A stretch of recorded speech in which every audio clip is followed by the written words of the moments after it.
Hey, in today's video, we're looking at the Godox ML60 LED light.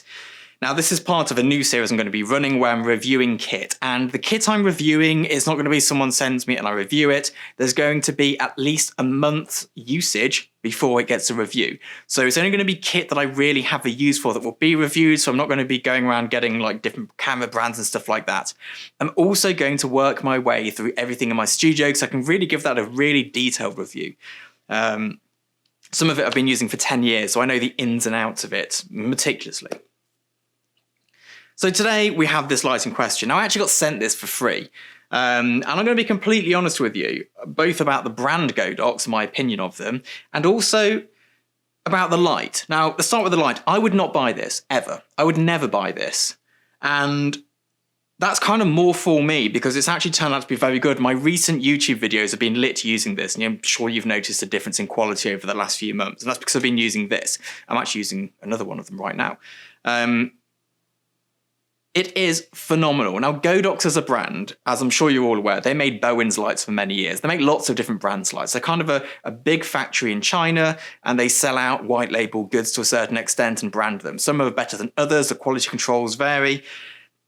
And when Godox first did their own brand stuff, you'd order 5 of the same speed light and you'd get 5 completely different speed lights. Now that was 7-8 years ago.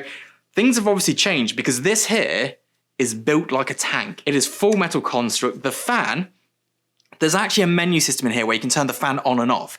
And when it's on, it only goes up to a certain percentage. When it's off even, it only goes up to a certain percentage in brightness before it has to kick in to stop it from overheating. Let me just show you. This is on 100%. The fan's going. I'm going to place this. That's touching the microphone. That's millimeters away. And let's see how much noise it's actually making, because I can't hear it. I can hear my computer in the background whirring over it.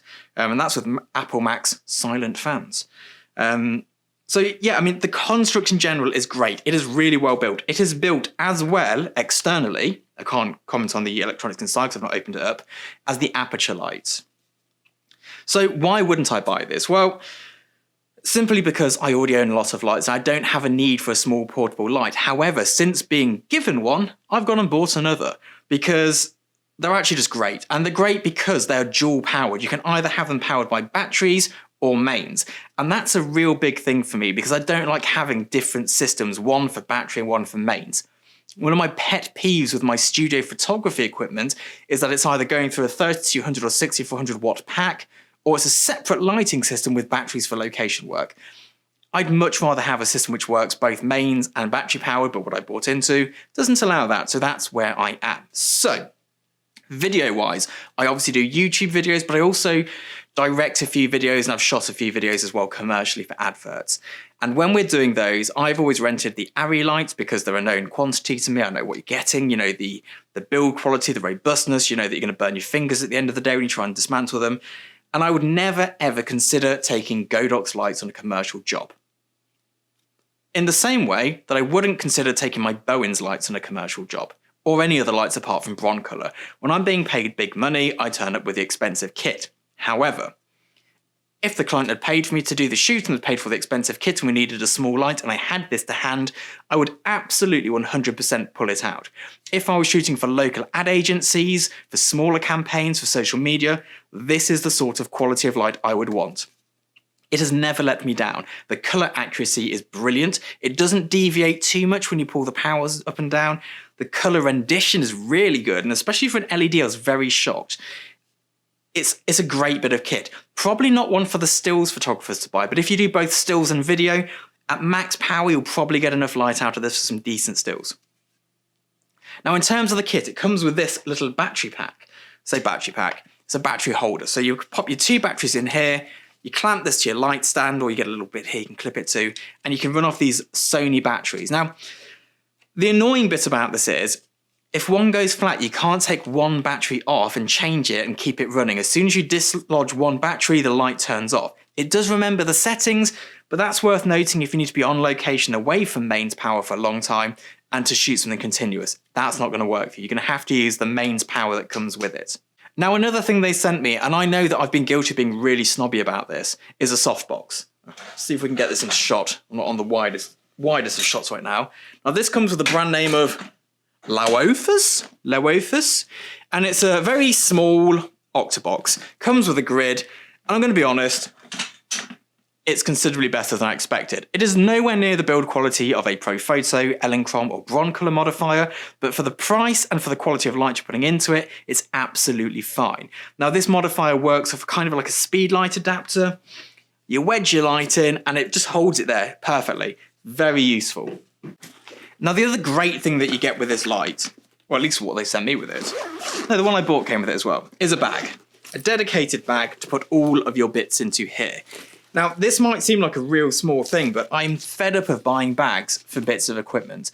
And when you get to the point, like for me, where you have so much kit you don't know what to do with it, storage is key. And when it comes with its own bag, it's just that extra little bit of like, yes, that's nice. It's like Canon L lenses, you have to buy the case separate. And that's a real annoyance to me. Just send a case, send a bag, you know. And this is a great bag, it's well built.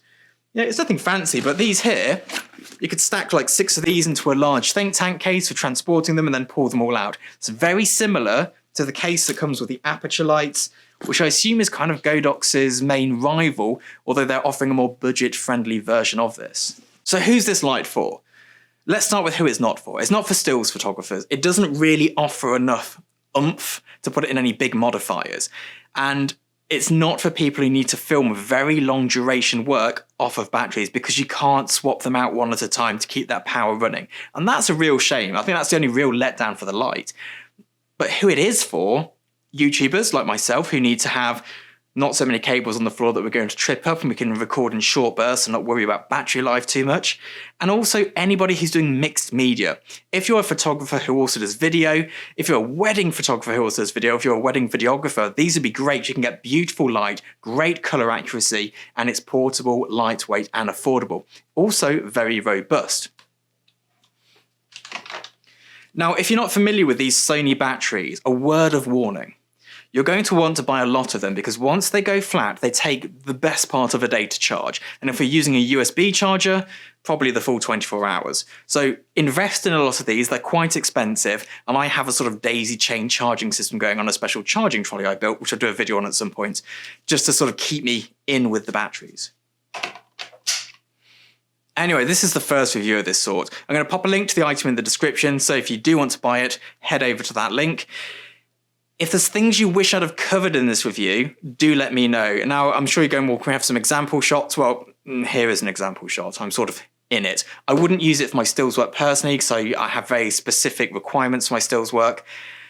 If you would like to see examples of stills images with these lights in the future, and if you'd like to see more examples of shots in these reviews, let me know. But if you're just happy with the back and forth of talking, also let me know.